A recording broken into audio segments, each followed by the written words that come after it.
This is Too Long for a Voice Note, a podcast about everything and nothing at the same time, presented by Claire and Enzo. Our podcast is produced in London. Some conversations are just too long for a voice note. Hi, she's Claire. And he's Enzo. And it's Too Long for a Voice Note. Hello everyone. Welcome back to another episode of your favourite podcast. Too Long for a Voice Note. Our mugs. I love the mug era. The mug era is still here, yeah. How are you, Enzo? How are you I'm doing? alright, Claire. How's everyone listening as well? How is everybody? Let's hear a reply.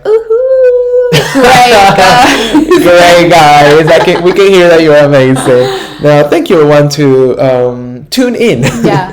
How are you, Claire? I'm good. Yeah. How are you? I'm getting ready to go on holiday. Ooh, again. Like, look at her. Like, she doesn't want to be in London anymore. Literally. She's like, I'm on holiday all the time. In fact, I think when this episode is released, I might be on holiday. You're going to be probably on the beach, like, huh. I think, no, I'll be in Madrid. I think I'll be in Are you Madrid. going to Madrid? Yeah. I'm but going fair enough. It's to going to Gran be warm. Canaria. I've never been to the Canary Islands. I've never been. Okay. I'm really curious to go. Nice. Like, I always, kind of these places I want to go, but it's always like, I will go one day. Yeah. But, yeah. Gran Canaria and then Madrid. That's really cool. I love Madrid. And there's a lot of people that I love there. Hehe. And in Spain, I don't know. But yeah, Gran Canaria. Bro, you're going to see a lot of like Venezuelan stuff, so good luck. Oh yeah, because it's such an influence of Venezuela. Yeah. It's like, I'm run away. excited. And I'll be like, arepas everywhere. I'll be in my element. Like, ooh, yeah, literally. How about you? You have a trip at the end of May. Oh, yeah, well. I'm going to Italy, to Abruzzo, so I can't wait to go to Abruzzo. Italy. It's going to be warm, amazing food. In Italy, Italy, you can never go wrong with Italy. With the food. With the food. And with Italy as a country, as an experience for a holiday. But yeah, that'd be really beautiful. Yeah. I was thinking to ask you before starting our topic, like, because I watched a movie, sorry for the big jump, What I wasn't now? like thinking. What now? Because I was meant to ask you, like, what was the last movie you watched? Oh. Because I watched two interesting, well, not only both movies are interesting, but I watched two movies recently. One, it's Aftersun. Do you watch Aftersun? No, I want to watch it. I heard it's really sad. Yes, well, because I want your opinion, but thank you, Claire, you didn't watch it, so I'll whatever. It's on my list. Would you recommend it then? I think it wasn't as sad as I was expecting, but maybe I was a bit cold that day, I don't know, Is I it one didn't of cry. those things where people are like, it's so sad, and it's actually not that sad? Yeah, well, I have to say, like, what I found interesting about this movie, no spoilers alert, because, I mean, that's on the trailer, I've never seen this type of relationship portrayed in a movie, because basically the movie is like a father and daughter relationship portrayed like a trip they did together. That's what I was thinking about it, because you say, I'm on a trip, so connecting the dots. So yeah, circle back. Yes. So, and I think that was interesting because the type of dynamics that are not really explored a lot in movies is very about that. And I think it's like really beautifully shot. Yeah, okay. Very beautiful, very like good connection and chemistry between the actors. Cool, I'll give that a watch. Let me know. It's it's sad. It's not necessarily that dense, but it's a bit slow though. The rhythm is very like, you need to be like in a mood to watch it, but yeah, definitely. Okay. And then I watch like, like Ana de Armas has a new movie with Chris Evans. I watch it.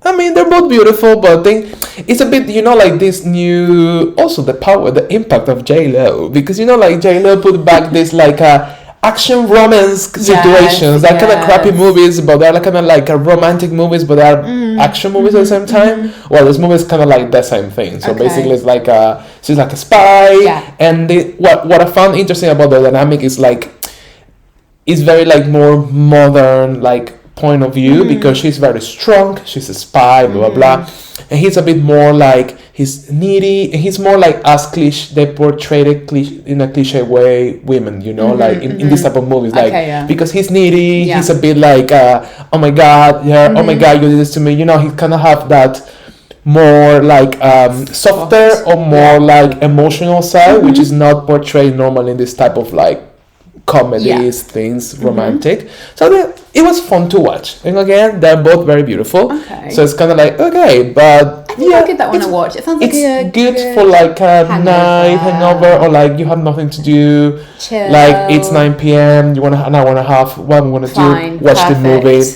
entertaining, really good action shots though. Okay, so I think I'll try both of those. Two films that I watched actually when we were coming back on the plane were She Said, which was really good. I hope I'm getting the name right. I think I am, but it's basically about the Harvey Weinstein. You mentioned that. Two journalists. also mentioned it. It's two journalists. It's a true, real story. Two journalists who broke the story, and then it developed into Me Too. So about Harvey Weinstein abusing lots of women in Hollywood. I really enjoyed that film. I really love Carey Mulligan. I think she's great. She's great. And very good acting. Interesting. It felt, even though it was obviously quite big budget, it felt quite indie in a way. I really think you'd like that. So it's kind of like the way they tell the stories, they're kind of like really sensitive, and obviously super feminist, and I think the woman, one of the journalists, helped to write the script or something like that for the film. Fair enough. And then the other one, which I know you've watched, is Elvis. What do you think about Elvis? I actually enjoyed it a lot more than I thought I was going to, because I don't really care that much about Baz Luhrmann films, to be honest. It's just really not my style. It's just a bit like much, and it did take me a moment to kind of like get into his very like a lot style.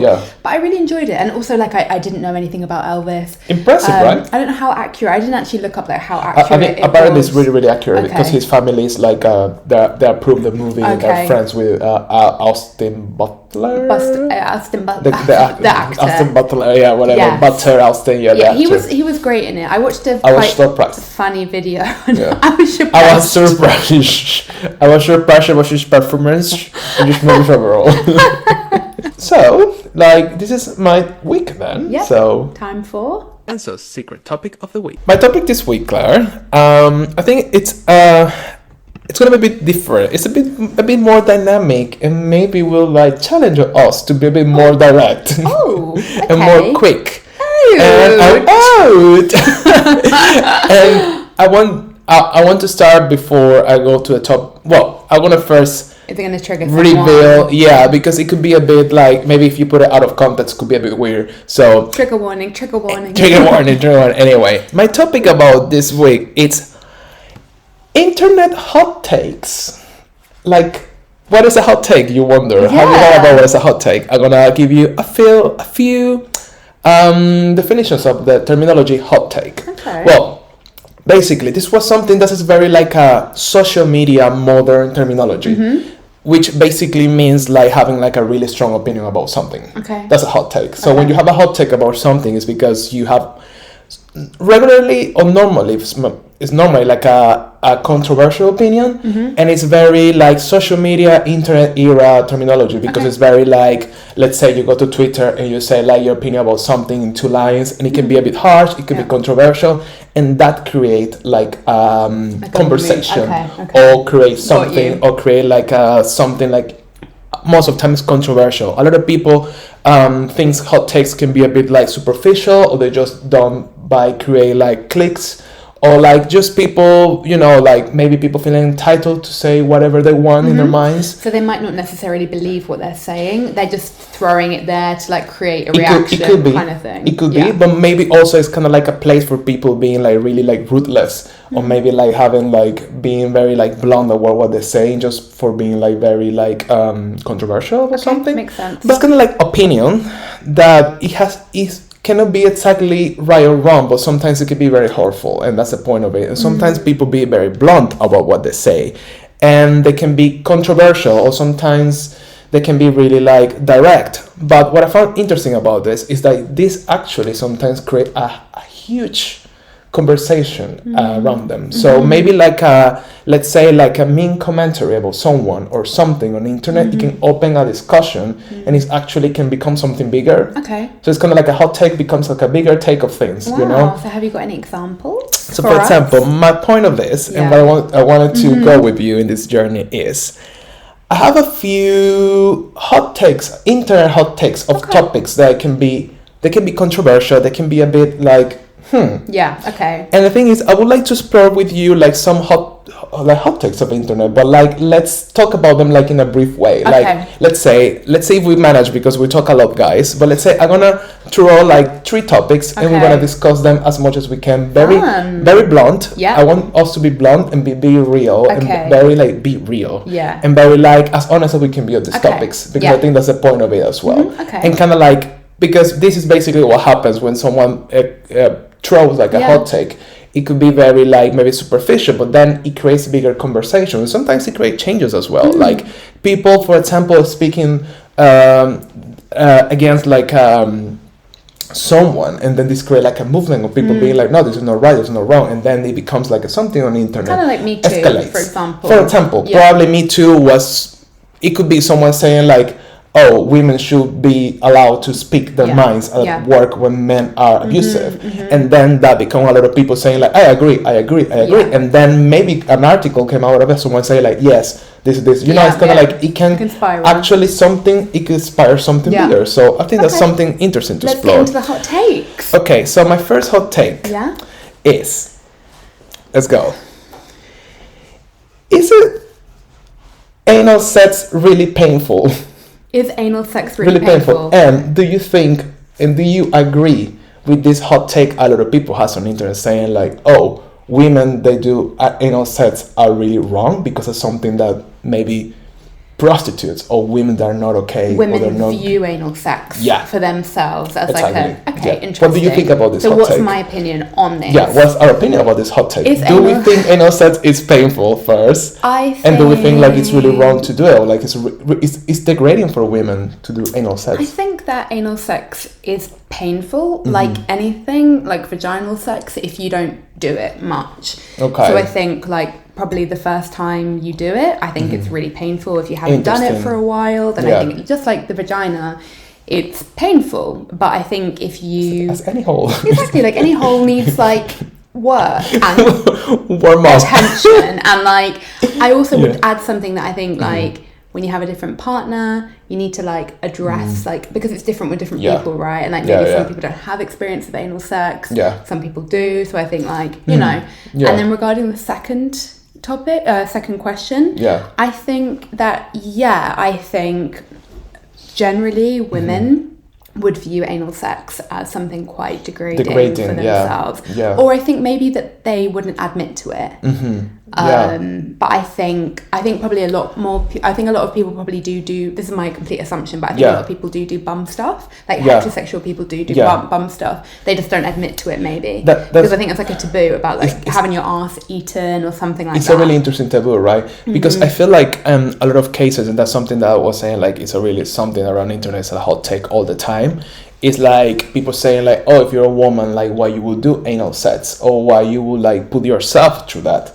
So I found really interesting how like still like nowadays the concept of doing anal sex for a woman is something degrading. And I heard like a lot of times, obviously, and this is like taking it away from sexual preferences, not being like, oh well, you know, because maybe you don't like it and that's it. It's more about like this kind of like view of something you're already blocking yourself because maybe you don't feel it's right for you, because it's not something like it's good. Like I wonder like why we have this feeling of like it's something bad, or why especially for women it's kind of like, I don't know, but what's the problem with anal sex? And I feel like also like sometimes when women are very open saying like I love anal sex, a lot of other women or people will be like, oh my god, she's kinky, she's like, ooh, you know, like, you know, I don't find like really like, I guess it's strange. Just the way that we're raised, like everything. It's just something that it's just like a taboo. It's like a weird taboo, I think, for heterosexual people. That true. And I think that's why like a lot of like straight men are really hesitant about asshole stuff. Like why? Asshole stuff. I'm like, I did not know how to phrase it. Anal stuff. Asshole stuff.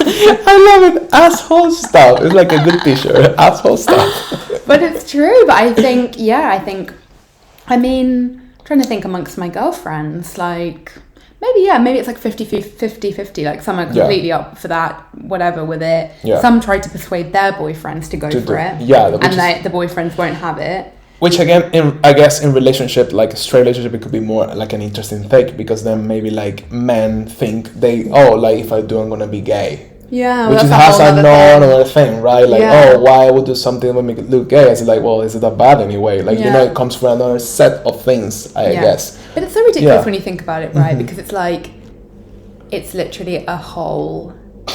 Like, it's a hole. It doesn't mean anything. Do you know, I find it so hot take is going to be like... It's a hole. And anus is a hole. Get over it.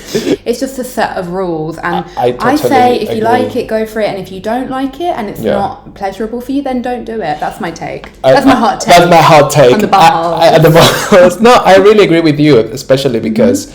As you say, all of these are things that we construct over time, like everything, as fashion, as the way we dress, as gender, gender, all of these things are construct as a society construct. We build this, so you know, like there's no like, I don't know, like other type. You know my point. Like we are all set of things that we create, so we can just break those rules as well, because all of them are very obsolete. So the next hot take, guys. Hot take. So. Let's do something more. Well, this is a bit like. Well, okay, let's go. Funnily, because we were speaking about the Kardashians before, and what interesting hot take on internet, which is always, I mean, the Kardashians, they're always like such a dividing topic, right? It's always like 50-50, but one interesting hot take about the Kardashians is people saying that they're horrible role models, and they don't promote any type of empowerment or women being strong. So what do we think about this hot take? I love this one. Yeah. What do we truly believe? What do we truly... Sorry, I also want to say, like, before this, what I want to say before we start this is just like overall hot takes. It's not something that we necessarily believe. That's just why we bring the topic to the table. It's like, you know, like maybe if it's something, if the hot take is controversial, it's something like that's why it is. No, like, you know, if you put this out of context, maybe it would sound a bit weird, you know. So it has to be about the context that we want to discuss the hot takes and see if we agree with it or not. So I want to say that. So don't come for us. Basically. But this is like exactly. We just want a place to openly explore. Talk. Repeat the hot take about the Kardashians. So basically, are the Kardashians really like a really horrible model, and they actually don't promote empowerment, or they don't promote like women being strong? So basically they're the contrary of that, of empowerment, of strong women, or like role models overall, because you know. One thing I will say is like, it's a tricky one, but my initial thoughts are on one side they are empowering, because you can say like they will have very successful, they don't all have, but a few of them have like successful businesses, right? Like Kim has Skims. I actually love Skims. It's like an underwear brand, really nice. Kylie has the makeup one. She's you can't say self-made billionaire because she's clearly not, but she's a billionaire and she's like super young. On some level, like Kim did her law thing, didn't she? Yeah, she's like, a lawyer basically. And also just to say, like, I don't really follow them that closely. We were just talking about them because one of them is dating Bad Bunny, so we were just talking. That's why I knew of that one. So that is empowering. One thing I think is super, super unempowering about the Kardashians is the beauty standards. And how, for example, like you can look at Kim, like she literally stole from different ethnicities' bodies to like go into what was fashionable at the time. So when like being curvy and, you know, having like big boobs, a big ass, and when she was like dating a black man, she molded her body to be more in line with that. But now she's dating white guys, she's super skinny, she's bringing back that whole like heroin chic look that was really big in the 90s. She's dyed her hair blonde, and it's like fine in a way because she has the means to do that. But I worry about like what that says to women and to younger girls. So I think that's something that's like not empowering that they do. How about you? I found interesting, that's a really interesting one about what you just said, because then we got the other like spectrum saying like you do whatever you want with your body, you change your body if you want, you go for it, blah blah blah, you're on of your own narrative. And I think that's where they stand most of the times. It's like, well, you know, I have the money, have the means, I do whatever I want with my life, fuck you basically. But again, I think the Kardashians are a really complicated topic, because I feel like empowerment, and maybe this is something ignorant to say, but I think empowerment, it may come and look different for different people, because of course, like you for you being empowered is different from a woman in Venezuela, or a woman in having like a rough situation in a Asian country or a developing country overall, any, you know what I mean? So I think empowerment comes in different ways from different people. Really good point. And I think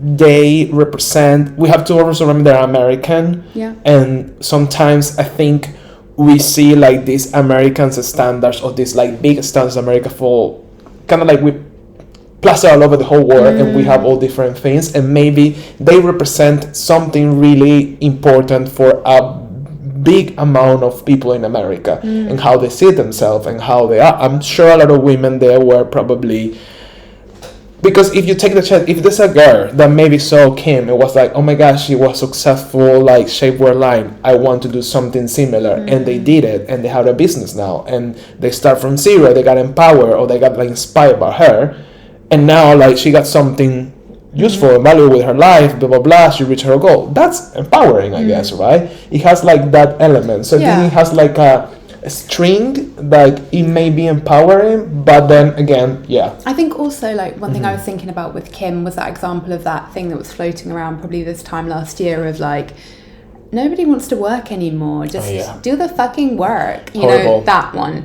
And it was like, you know what, bitch, like she like has always been super wealthy, and that's not a problem. That's how she was born, and those were her circumstances.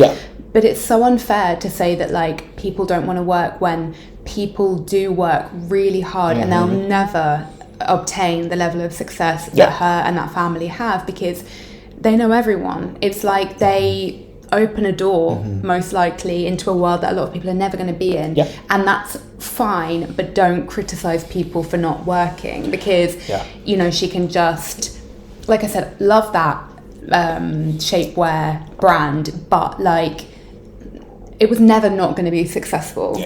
And if it wasn't successful, it doesn't really matter for her, because she's always going to be wealthy, and that's the truth. Whereas for a lot of people, like giving that example of like this woman has been inspired to create a shapewear line, like she might have put all of her savings into that. She might have like, I don't know, creating an imaginary scenario, moved home, something. So it's never going to be equal. Can they be inspiring? Yes. I wouldn't give them as much credit to say empowering personally. I do love that you bring up this example, because I think this is a good example of where they are so fucking polarizing, because a set of people, a set of group, I mean, let's say some people, when they saw the video, they say like, yes, that's what you have to do. You have to work hard because people are lazy nowadays, and blah, blah, blah, and then other group of people, many others were like, well, bitch, as you were saying, like, well, you know, there's people, as you said, they work 20 hours a day, and they're still fighting to get food in their table. So it's not about the work, it's about the circumstances. So like, is that empowering? But again, you know, I think it's such like I don't know where to stand here. I think most of the times they're not really empowering, because I think empowering is when you give the sources to, which maybe they do. Maybe they have a lot of money to a lot of charities, and they give millions every single month. We don't know. That probably is more empowering, that you say like, oh, I gave this amount of money and resources to this group of women, let's say, that are struggling to open their businesses. I don't know. Maybe they do it. And that would be an example of being empowered. But I think what people say, like, overall, this like, oh my gosh, she's so on her body, on herself, that's, I think we're getting this point in society that we are understanding more that that's not necessarily empowerment, because the messages there are not necessarily the best for young women, or also like older women, right? It's true. And I think like, all the body stuff, I mean, that family has like completely dictated body standards for the last decade.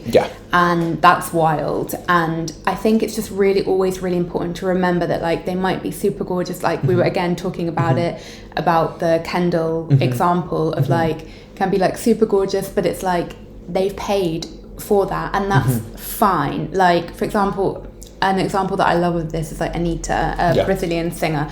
She has had a lot of cosmetic surgery, but she's really open about this. And I think she's always like, well, you can look like me, but you just need to pay. And I think that's the difference with not that celebrities owe us being open about their cosmetic surgery procedures, but I think that the Kardashians like sell an unobtainable lifestyle. Yeah, it's true. And it's always this kind of like slight dialogue of like, you don't work hard enough, you're lazy, you're this, you're something. But that's not the reality, because they have unlimited resources to look like that. And I think that's really important to remember. It's good. Well, kind of to, I think to wrap up, because we're talking too much as always. But one other, I have 2 more hot takes, but there's one that is actually related to that. So I think we can wrap it up, because one hot take is if is actually plastic surgery a choice or is a result of like social standards. And I think that goes hand in hand with what you were saying about like, why do we do these surgeries? And I think most of cases it comes because we have these ideas presented to ourselves through social media, through beauty, through beauty pageant, like Miss Universe, like from forever, and they mostly affect to women also, like they're all like women related, like about how you look and how your values related to your look. So I just wonder like how much of a choice it's for us to have a plastic surgery to look better, air quotes, which means just closer to a standard, you know? I think it's kind of like a question of like, again, like how much is anything a choice that we do. But I think regarding beauty standards and cosmetic surgery, I think it's really naive to say that it's not influenced by society and the wider beauty standard, because if that wasn't the case, then we would all be, people might want to look like Marilyn Monroe, for example. Like beauty standards change all the time. And if you look at where we are now to where we were in like Marilyn Monroe, I just took her as like a random example. Like it's changed so much. So clearly, like it's reflected in what people want in the beauty standard. I think that if you have something that makes you really unhappy, for example, if you're really unhappy with your nose and you have the means to change it, why not? You know, go ahead and change it. I think there's something a bit different to like that and completely changing your whole image to look like a ideal version of like what is, You're right.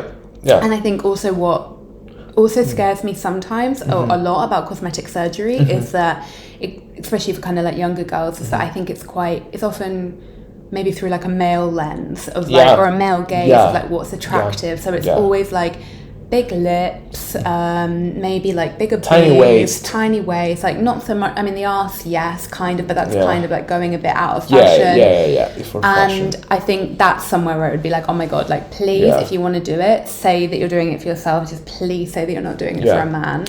Yeah, I think it's a really good point, because again, thinking about all of this and how it's because of the gaze or what someone believes or what someone likes. Again, like how we reach a point in society, I wonder if this was the same with our grandparents, for example, that you look to the mirror and you look at your nose, and maybe your nose is a big nose and you think that's wrong. Like why? And I think I don't know if it did something because we really believe that, or because we compare to obviously a standard that we have. I think it's also social media, because social media nowadays as well. There's actually like a channel that I actually really like watching. I'll insert the link, but it's a plastic surgeon talking about cosmetic surgeries. It sounds kind of like it's picking women apart, but it's actually not. It's about the ethos behind the channel is to advise about cosmetic surgeries and to like encourage and discourage people from getting it anyway. Interesting. He actually says that the highest number of requests that he gets from like everyday people is make me look like this Instagram filter. So I really think that that's where we've become quite warped. Makes sense. Because we're used to like seeing our nose thinner. And that's fucked, because it's like, it's never like different ethnicities that your face is getting warped to. It's always getting warped to like a Caucasian idealized style of beauty. It's really wrong when you think about it like that, and most of us don't fit into that, and that's so damaging if you're not part of that group. And even if you are part of that group, you don't look like that filter anyway. Inevitably something will be off, you know. I think it will be interesting to know like a bit more, going back to history and read a bit more about it, like in the 20s, like does like anyone be like look at the mirror and being like, oh, I don't like my nose. I would like to have a thinner nose. I'm sure. You know, I'm sure that that's always been a thing. I think that I don't think that. Then we go to symmetry, maybe maybe we like symmetry, or maybe we like. Yeah, it's but I think interesting, that it's become more accessible now. Yeah, so maybe it changed the game, and also because of social media, because it's so addictive, I think, to see your face like that you just want that to be the case all the time, and that's why I think filters are quite damaging. Yeah, true. Well, so yeah, there you go, guys. Interesting. That's a very interesting one. So interesting, like exploring these hot takes. I love that. Was very interesting. I loved it. Thank you, love. I was getting fired up about the Kardashians, not banging too. But that's what we love. Like, I love that we being like honest, and like hot takes, they become a whole conversation, and that's the point. Hot take, circle back. Circle back. Right. I mean, I've heard this word before, but I was like, what is that? Yeah, and it's very like social media and internet. Hot take. Now you can be a joker. You need to leveling our work, and also because like you work with a lot of young people. I have to say, it's not like we're not, but like they're younger than us. So we'll be like, guys, I have a hot take here. You will like boom boom, but they'll be like, ooh, like all the Gen Z is gonna be like, So there you go, Claire. Definitely. Well, thank you, love. Very good topic. Thank you guys for watching, listening, etc. Please share, like, subscribe, and all those little things. See you guys next week. Thank you for listening to us. Bye.